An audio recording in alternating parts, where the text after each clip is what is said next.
Hi friends, welcome to my channel TS audio story. और आज की हमारी स्टोरी का नाम है घमंडी का सिर नीचा। नारियल के पेड़ बड़े ही ऊंचे होते हैं और देखने में बहुत सुंदर होते हैं। एक बार एक नदी के किनारे नारियल का पेड़ लगा हुआ था।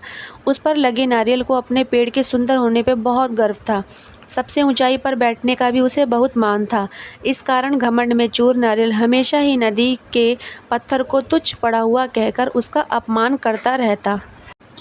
एक बार एक शिल्पकार उस पत्थर को लेकर बैठ गया और उसे तराशने के लिए उस पर तरह तरह से प्रहार करने लगा। यह देख नारियल को और अधिक आनंद आ गया। उसने कहा, ए पत्थर, तेरी भी क्या ज़िंदगी है। पहले उस नदी में पड़ा रहकर इधर उधर टकराया करता था और अब बाहर आने पर मनुष्य के पैरों तले रौंदा जाता था, और आज तो हद ही हो गई। शिल्पी तुझे हर तरह से चोट मार रहा है और तू पड़ा देख रहा है। अरे, अपमान की भी सीमा होती है।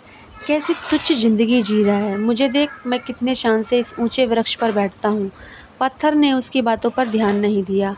नारियल रोज़ इसी तरह पत्थर को अपमानित करता रहता। कुछ दिनों बाद उस शिल्पकार ने पत्थर को तराशकर शालीग्राम बनाए और पूर्ण आदर के साथ उसकी स्थापना मंदिर में की गई। पूजा के लिए नारियल को पत्थर के बने उस शालीग्राम के चरणों में रख चढ़ाया गया। इस पर पत्थर ने नारियल से बोला, नारियल भाई, कष्ट सहकर मुझे जो जीवन मिला उसे ईश्वर की प्रतिमा का मान मिला।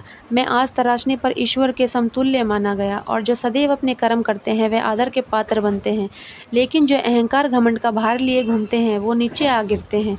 ईश्वर के लिए समर्पण का महत्व है, घमंड का नहीं।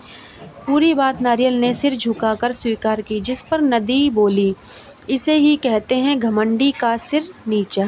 घमंडी का सिर नीचा। इस कहानी से हमें यही शिक्षा मिलती है कि हम घमंड करके स्वयं अपनी छवि का अपमान करते हैं, और घमंड मनुष्य के जीवन के लिए एक शत्रु की तरह है जो हमेशा उसके लिए विनाश का मार्ग बनता है। घमंड एक ऐसा भाव है जिसमें मनुष्य कब फंस जाता है उसे इसका अंदाज़ा तक नहीं होता। इसलिए सदैव अपने जीवन का अवलोकन करना चाहिए। अपने आप को कटघरे में खड़ा कर खुद अपनी करनी, अपने बोले हुए शब्दों का निष्पक्ष न्याय करना चाहिए। और अगर आप खुद को दोषी पाते हैं तो गलती को स्वीकार करें और समय रहते उस गलती के लिए क्षमा मांगें। कहते हैं ना कि सफलता मिल जाती है, लेकिन जो इस सफलता पर घमंड नहीं करते वास्तव में वही सफल होते हैं।